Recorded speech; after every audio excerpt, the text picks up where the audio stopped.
This is 40K Today. 40K news that flies higher than any AdMech unit ever, even the new ones with wings. Hello and welcome to 40K Today. I'm your interim host, Seamus Ronan, and we've got a great weekly roundup for you today. We've got the inside scoop on the most recent rules changes, a peek at the Russian 40K scene, as well as highlighting some of the wonderful members of our community. I cannot wait to get into it. First up on the show, we're featuring a woman in Warhammer who is also lucky enough to get her own work featured on our Model of the Day segment. She sat down with Tanya to talk about how she got into the hobby, as well as some of her favorite bits about it. Here's Emma, a woman in Warhammer.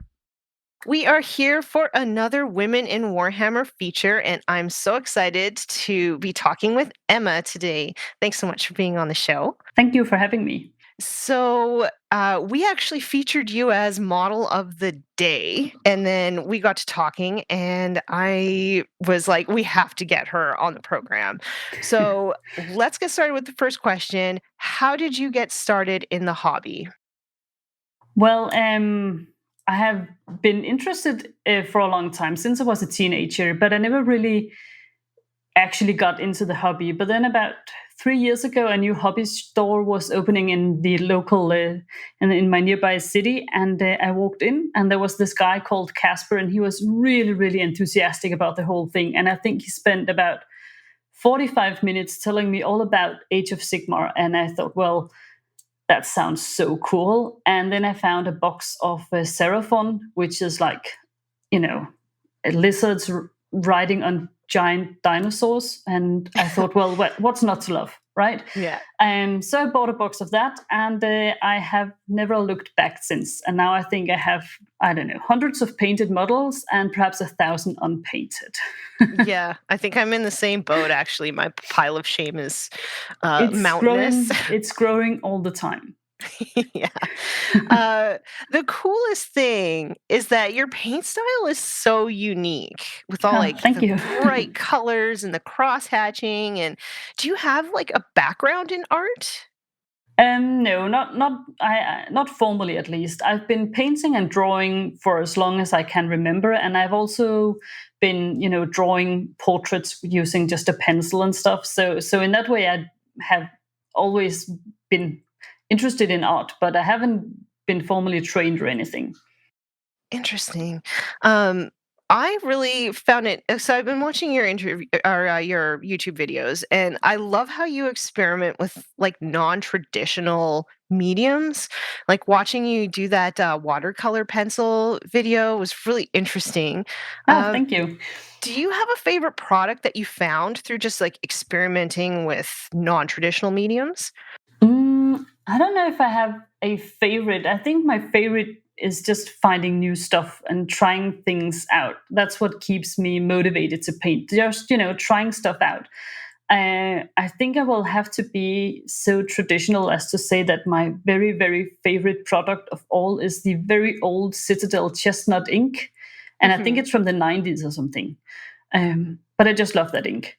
Yeah, I actually have a few of those as well. I don't use them as much as I used to, but maybe I should break them out of the old bin and give them a try again. They're awesome. They are pretty cool, actually. Also, we have something in common. So we both paint to play. For me, that is my biggest motivator to keep painting. Like, yep, I'm going to put this on the table. I'm going to play with it. It's going to be awesome. So do you have a favorite faction in 40K in which you play with, but also to paint? Yeah, the orcs. I love my orcs. Yeah. I'm relatively new to 40K. As I said, I started out with the Age of Sigmar, and for a long time I thought that was the only thing I was going to be both painting and playing. But then I slowly got sucked into the madness of collecting and painting orcs. I actually also have some Sisters of Battle because I thought it was cool that they were actually coming out with the plastic sisters. And now I also have a Necron army, mostly in a pile of shame, but still. So it's, I can't, it's going completely crazy now. What is it about orcs that you love so much? I think they're fun. I mean, they're just silly. You can put anything on them and just be like, well, they believe it works, so it works. And you can do any sort of experimentation. And I just wanted an army that I was thinking, I'm going to enjoy putting this on the table every single time, no matter how the game goes. I mean, I think it would be just fun to put these brightly colored orcs on the table. And even if I lose and get shot off the table in turn 1, I will still feel happy about having seen them on the tabletop. So that was the goal. Because I'm not a good player. I really am not. So chances are I'll lose way more than I win. So I wanted something that I could just enjoy seeing on the table. Yeah. I would say that I'm an average player. Like when I go to tournaments, I'm slowly getting up the ranks, but I'm just like at the mid tables now after like trying really hard for the past year to get better. So I definitely feel that. And that's why I will not switch my faction either. I just love my faction. I love seeing it on the table. What do you play? I play Imperial Guard, actually. Oh, cool. Yeah, so my paint style is actually a little bit different from yours because mine is very like muted, but also very clean. But yeah, I just really enjoy seeing them on the table, and that's why I'm not going to quit them. Yeah, exactly. Yeah. So last question. Your video that you did about the 7 things you miss about Warhammer, it really, really struck a chord with me because I play quite a bit. But have you ever tried Tabletop Simulator? No, I haven't. I've thought about it, but I'm really, really not very good with technology and computers. So far, I have decided against it. I also do have to say that Denmark came out of the quarantine or the lockdown pretty early on, so I've been able to play through the summer as well. Okay, perfect. So it hasn't been too bad for me. Yeah, Canada's come out pretty good on my half of the country, so I've started to play and I've done a tournament as well. But if you ever do want to try Tabletop Simulator, I would love to play you sometime. Oh, really? Well, I'd be, up for giving it a go with someone who would be patient, especially with the technological side of things. Yeah, I'm definitely patient, and I just love playing with new people. So, that sounds awesome. Yeah, that would be really fun. But thanks so much for coming on the show, and I will make sure that we put all the links to get people to watch your awesome videos. Well, thank you. And thank you so much for having me. It's been fun. That was Emma Svensson. It's always fun to hear people's hobby origin stories, and this is no different. Also, everyone should go and check out her painting too. Emma has a very unique style that really catches the eye. Her Instagram handle will be linked in the show notes, as usual. Next up on the show, we feature Sean, a content creator hailing all the way from Russia. Him and John Damaris get to talking about his YouTube channel, as well as the 40K community over in the motherland. Take it away, John. All right, 40K Today listeners, we are very, very lucky today to be joined by somebody from all the way on the other side of the world. Sean, welcome to the program, all the way from the motherland, right? Greetings, comrade. How are you doing? Yeah, that's amazing. What's up, John? Not much. Well, welcome to 40K Today. This is probably the first peek that we've had into the Russian meta, which over here, and I'll give you a little background, we have great respect for the Russians because they always come to the WTC and put boot to butt. I can't think of another technical way to put it, right? They compete very well. They do very well, but we never hear about them until the WTC or the ETC, I guess, in the past. And then they sort of disappear off into the night. And then we never hear about them again until the next ETC. They come out of the clouds and there they are. So I think there's a lot of interest in the world about what the community in Russia is kind of like. So I thought maybe it'd be fun to have you on. Let's tell everyone about what you do. You do a YouTube channel that is in Russian, correct? Yeah, it's called WarpBeacon, and it's basically Russia's first dedicated 40K video podcast. I mean, back then when I established it, like the first version of it was in 2010, and it was called it was basically a Russian way of saying Games Workshop. So Мастерская игрушек. That's what it was called. It was a side project for a hobby store that I did, and 3 years later, I quit the shop, and I couldn't really take the intellectual property of that blog with me, so I started a new one.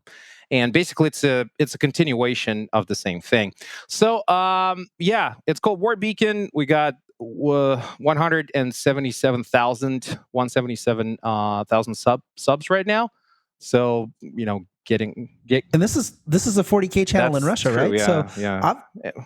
Obviously 40K is very big over there. To have 177,000 subs, dude, that's a legit number of subs. That's a lot of people. Yeah, quite a few. But my channel is mostly about the lore side of the 40K, and then we only starting to do Age of Sigmar, and then even fantasy battles, even though it's kind of in limbo right now. FB. It's coming back, right? We're all kind of like have our 5 years crossed, down the line, maybe, knowing Games Workshop, but it might be a while before it comes back. But yeah, so yeah, I'm doing mostly lore videos, whatever is related to the lore and backstory of it, because the tabletop side of it's not that big, to be honest with you. Like when I used to do battle reports, last time I tried a battle report, it was about a year ago. And the first, it was a 3-part. It was planned to be a 3-part battle report, and the first one got like about 100,000 views. The second one got like 60. So you see, it's people like the backstory, the universe, the lore of Warhammer a lot in Russia. I mean, the Black Library books are very big here. Just people really dig the lore. Video games as well, but the tabletop side is just to put it simply, it's too expensive for your average Russian to collect that. So that's it is a very expensive hobby, but I could see how people could really get into the lore, because if you think about it, books are fairly inexpensive and they're easy to share, right? You can't really share a tabletop army with someone else, but you can certainly share your books. And so tell me a little bit about that. How did you get so invested in 40K? Like what did little Sean, like, where did he run into it, and when did it sort of hook you? It was way back when I was a kid. I had a friend, and somehow he came across a particular issue of White Dwarf. I don't remember the number for that particular issue, but it was around time when Fantasy Battles had a starter kit with Bretonnian Knights and Lizardmen, as I recall, remotely, and that's how I learned about the whole thing, that there's miniatures, there's like a whole game, and then a little bit later I learned about 40K, and I was immediately in love, with the whole the Space Marine aesthetic of it, skulls everywhere, and blah blah blah. So yeah, it kind of goes back. I was about, I think, 7 years old at the time, or something like that.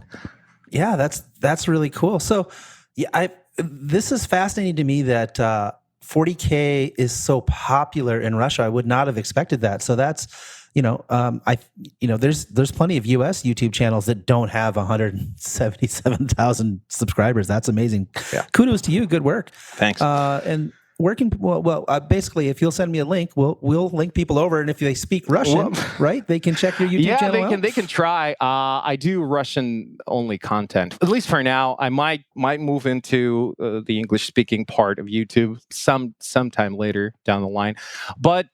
Hey guys, you can enable, automatic subtitles. They're not great on YouTube, but you can try. So at least there's that. Yeah, I love how the community is sort of like, it's so international, and it's just, I don't know, is it growing like crazy in Russia like it is in the US? Like 40K is going nuts over here. I gotta say, I gotta hand it to Games Workshop. What they've been doing for the past 5 years, when they kind of realized, hey, there's internet. It's like, hey, it's modern day, there's internet. Right? And they started the whole Warhammer community website, which I think is a great idea, what they're doing there. I wish they had it in Russian. But for some reason they still don't. Anyway, but still, that's a great thing. They realize there's the internet. We can work with it. We can work with online communities and stuff like that. And it's been trickling down even to Russia, because there are people out there that do speak English. They read English. They can translate. And majority of the information trickles down, albeit slowly, to the Russian community. It takes time for people to translate and it really comes down to there's several people out there, not a whole lot, that do this kind of information processing from the West to over here. And it really depends on the person. I mean, if this guy likes this particular aspect of the hobby, or maybe a particular army, then he's going to talk about it. If he doesn't, people might not learn about this information at all, because it's so English centric at the moment. So if you don't read English, you have to rely on content creators in Russia, which there are not a whole lot of. And they tend to miss a lot of, they tend to leave out a lot of important information out of whatever news stories they come up with, right? So that's that. And the language barrier is like the second major barrier, apart from the game being expensive. That's it. Right. All right. Well, Sean, thank you so much for sharing your insights about the Russian 40K scene. I think it's really interesting. We'll have to have you back on, in a short amount of time here and see what else is going on. Thanks for your time, dude. Sure. Thanks for having me. That was Sean from WarpBeacon. It's pretty sweet to be able to talk with a pioneer of 40K content over in Russia. We'll have a link to his channel in the show notes, but be warned, it's going to be a bit hard to follow if you haven't been keeping up with your Russian skills. Coming up on the show is Josh Schutz, the TO for a charity event by the name of Goonhammer, as well as James Grover from Goonhammer, who's going to be giving us the tea on all the new erratas from GW. But first, we're going to take a quick break to get a word from our sponsors. Stay tuned. Today's episode of 40K Today is brought to you by Frontline Gaming. Frontline Gaming is a one-stop shop for all your Warhammer hobby needs, discounted products, American-made gaming mats and terrain, and a full line of miniatures painting service and daily hobby content. And this can all be found at frontlinegaming.org. Welcome back. Next up on the show, we feature Josh Schutz, brother, tournament organizer, and overall a great member of our community. He's put together a little event named Goonhammer that seeks to raise money for a special needs school out in Connecticut. Our very own Tanya Gates got to chat with Josh about his event. So I'm here with Josh Schutz, and I'm so excited to have you on the show today. And we're going to be talking a little bit about an upcoming event that you have planned. So thanks so much for being here. Thank you so much for having me. So let's just start off with you explaining to our listeners a little bit about what your event is all about. Well, my event is heavily inspired by my older brother, Joel, who passed away a couple years ago. But he was severely handicapped with cerebral palsy, and a huge part of his life was his school life at St. Vincent's Special Needs in Trumbull, Connecticut. And ever since he passed away, I've really wanted to do something, to benefit his school, because they were such a huge part of his life. And I figure, what's better than to raise money through the hobby that he enjoyed and I enjoy the most? That is so amazing. So actually, one of my really close friends has cerebral palsy as well. And so this is actually, it's a charity that would also be close to my heart. Just a little sort of aside. How did you and your brother enjoy the hobby together? Well, his favorite color was green. So one of the first things we did was we built and painted a Salamander's army. Amazing. Salamander Space Marines were his absolute favorite. He loved them. But we also had, we had some really fun games together. We'd throw some dice in a cup. We'd roll them. He'd laugh. I'd laugh. And it was just overall a great time. We just have fun playing the game together. Basically all spots of the hobby. Oh, that's amazing. So is this your first time being a tournament organizer? It is indeed. I've been around the crowd a little bit. I have a lot of friends that have TO'd. This is my first time TOing myself. Yeah. How are you finding the process? It's a little bit overwhelming at times, but just having that support group is very, very helpful. Excellent. So your event that you're running is an invitational. Can you walk us through a little bit about the thought process as to why you wanted it to be an invitational? Surely. Well, first and foremost, we're amidst COVID-19. Mm-hmm. So I wanted to make sure that our people are safe. So having a a smaller population of people playing is very helpful in order to make sure that, you know, everybody has a face mask, everybody's using hand sanitizer, we can spray down the table with Lysol, et cetera, et cetera. Mm-hmm. But then also, because of COVID-19, nobody's been able to play and experience 9th edition at the larger scale, especially in the United States. I know there's a couple of GTs and RTTs happening here and there, but we really wanted to aim for top players that could, you know, really give a good, like their response to 9th edition, if that makes sense, for the people sitting at home. So the people sitting home can stay safe, but they can also learn a lot, even if they can't go out and play themselves. Awesome. So you are basically wanting to demonstrate what is capable within the new rule set. Is that correct? Absolutely. Oh, so you found these top players. Did you take into account maybe their chosen faction when deciding, or like how did you decide that these were the players that you wanted? Yeah, so I'm pretty close friends with a lot of the guys that are coming. We have some big names like Sean Naden, Kurt Klaus, Eric Trock, just to name a few. But it was really nice because conveniently they have a nice spread of factions. So we have a couple Eldari, we have a couple Custodes, we have a Death Guard, etc. So we have a nice spread of like the quote unquote boogeyman lists that we're going to be scared to face going into 9th edition. So we can get some insight on how to play them if we're playing them, or how to play against them if we're going against them in a tournament. Awesome. So you said that this is a charity event. So if people want to take part or if they want to donate, how can they do that? Surely. So I have a GoFundMe up at this point, which will be linked in the show notes, I think. However, you can make some guys on stream do some silly stuff if you want to donate through our stream. We'll be streaming all day on Twitch on Saturday. So if you wanted to drop by, say hi, we'd love to have you. And if you want to donate through there, like I said, there's going to be some fun stuff that we can do with that. So that'll be great. Awesome. So it'll be like donating bits, or you're going to have like a donation link, or? Yes, we'll have a donation link in the Team Battle Brothers, twitch.tv/Team Battle Brothers. And yeah, you can donate through there. Excellent. I might just have to do that. But we'll make sure that we link everybody to it. We'll run a little bit of promo for you. But thanks so much for coming on the show, and I look forward to this event. Oh, thank you so much for having me. What a wonderful event for a wonderful cause. Thanks so much to Josh for coming on and telling us about the event. We'll have a link in the show notes that'll take you right to Goonhammer. The tournament runs from 10 a.m. to 8 p.m. Eastern, so if you're in need of some live 40K in your life, I definitely recommend checking it out, even if you can only catch the tail end of it. For our last feature today, we get some insight on the new erratas that GW just dropped from one of our friends at Goonhammer. For all you 40K players out there, you're definitely not going to want to miss this one. Our very own Tanya Gates got to talk to James Grover and ask some questions about what these erratas mean for the particular factions that are affected. Check it out. I'm here to Grover from Goonhammer. Thank you so much for being on the show. You're very welcome. And you're going to break down this week's erratas for us so we can all have a better idea of what is actually going on. So let's get started with that. What is your overall feeling for the changes that came down this week? So I think overall they're really good.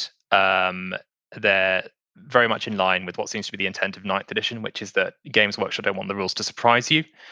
They want the game to play how you'd expect. And overwhelmingly what we see this week is them tidying up exploits, sorting out edge cases, and making sure that everyone's going to be on the same page when they're playing games of 40K, which is fantastic. Because I think one of the problems with 8th edition was that a lot of the time you found that games played on tournament tables were quite different to games played on kitchen tables because people had sort of different levels of understanding of the FAQs and weird edge cases. And I'm quite glad to see those gotten rid of. Excellent. Yeah, I actually did find that as well. Like even in just playing on TTS, how I played with more casual players was completely different than how I would have played with like my coach, for instance. But let's get into like the major changes to the core rules. What do you think is like the most important changes?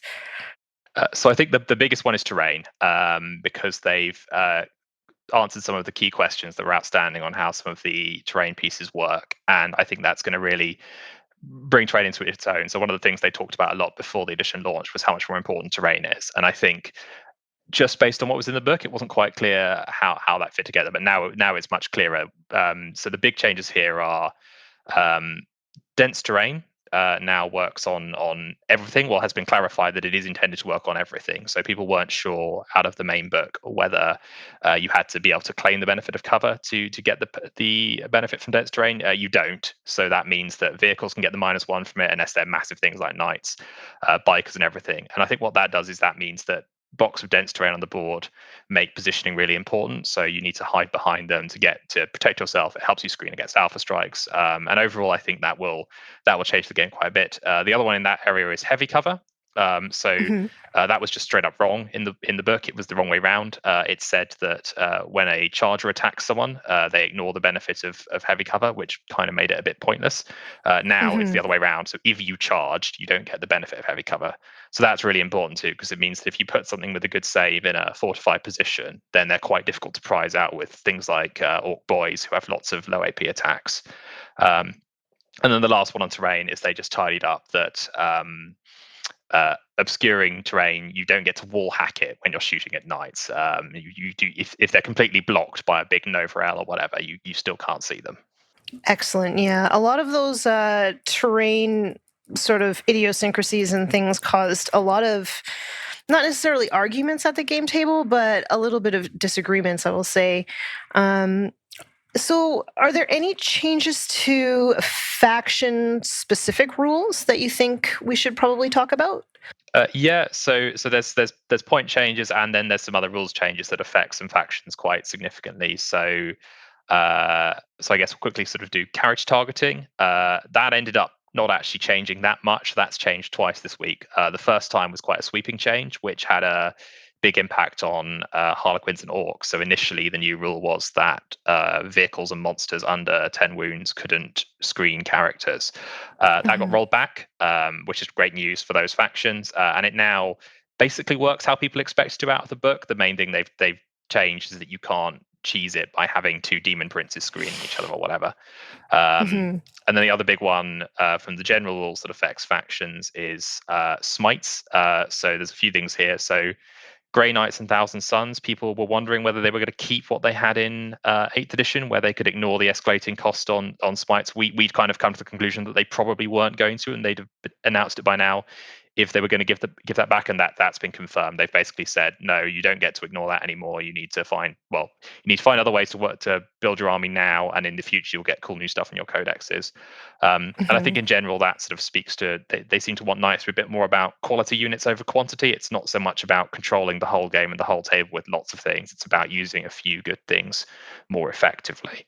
And then the other one on smites is you can't smite more than once with the same caster, which was just an omission from the core rules by the sounds of it, which was a bit exploitative with something like Magnus, who throws 2d6 damage smites around and can cast lots of times a turn. Yeah, that was looking pretty scary for a while. Yeah, it's a bit spooky. I mean, I'm a little sad I can't use Eldrad to throw 4 charged up smites, but I'll live. Then there were some specific changes to the factions. So Knights, both kinds of Knights got a huge boost, because one of the big questions out of Chapter Approved was which cost was correct for the Castellan, because the Chaos and the Imperial one had a different cost. The Chaos one much higher. They've confirmed that the lower cost was correct, which is great, because it's now actually not that much more expensive than it was when it was dominating the tables back in was it 2018, 2019? Yeah, late 2018, early 2019. So. And it's very powerful. So actually, just at the tail end of 8, the few people had managed to make a Tyrannus Castellan work. So now they're actually cheaper than they were then. That's really interesting. A couple of the Forge World Knights got a point discount too, which I think is quite good news for Chaos. The flip side of Lords of War is that the Taunar, after its brief period terrorizing everyone's hearts and minds, has gone back to costing a sensible number of points. So you can't get 2 in an army anymore, which is probably for the best. Yeah, no, I have no love for that Taunar. I had to fight one at a tournament 2 weekends ago, and if I never have to see one again, I would be very happy with that.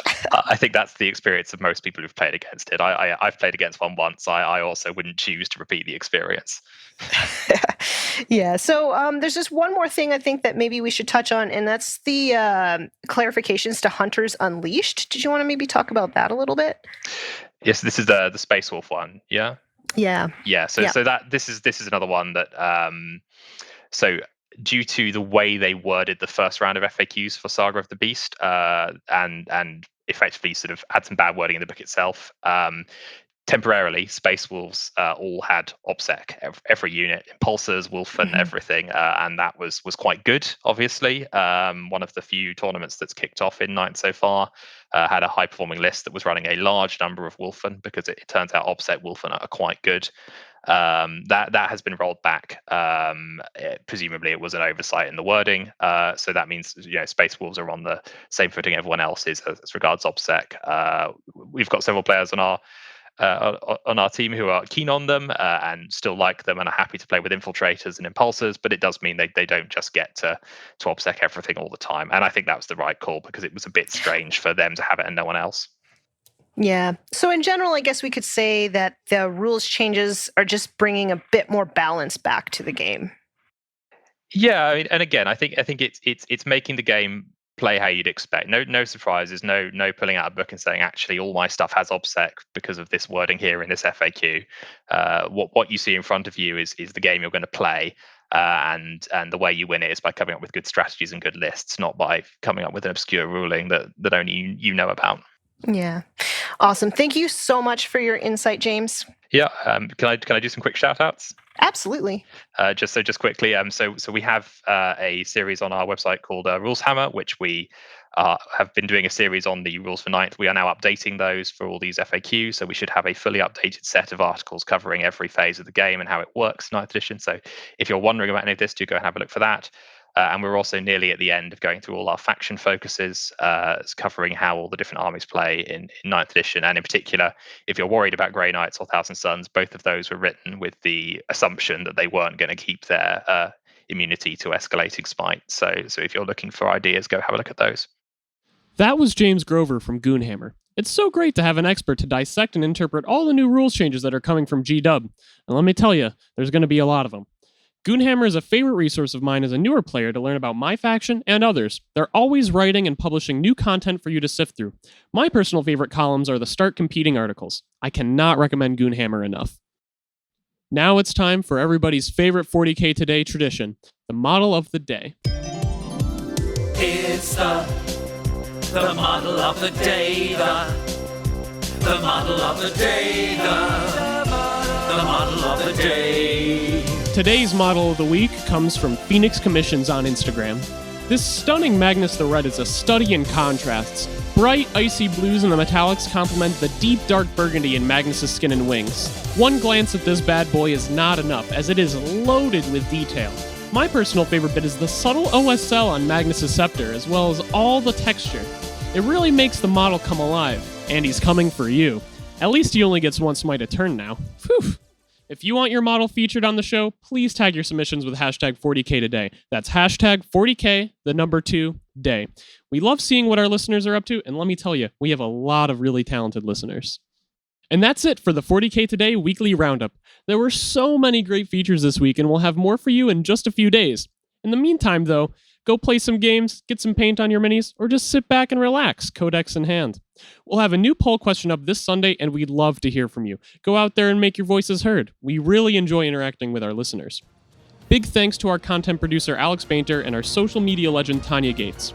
For John, Paul, Steve, and the rest of the team, I'm Seamus Ronan, and that's what's happening in 40K Today.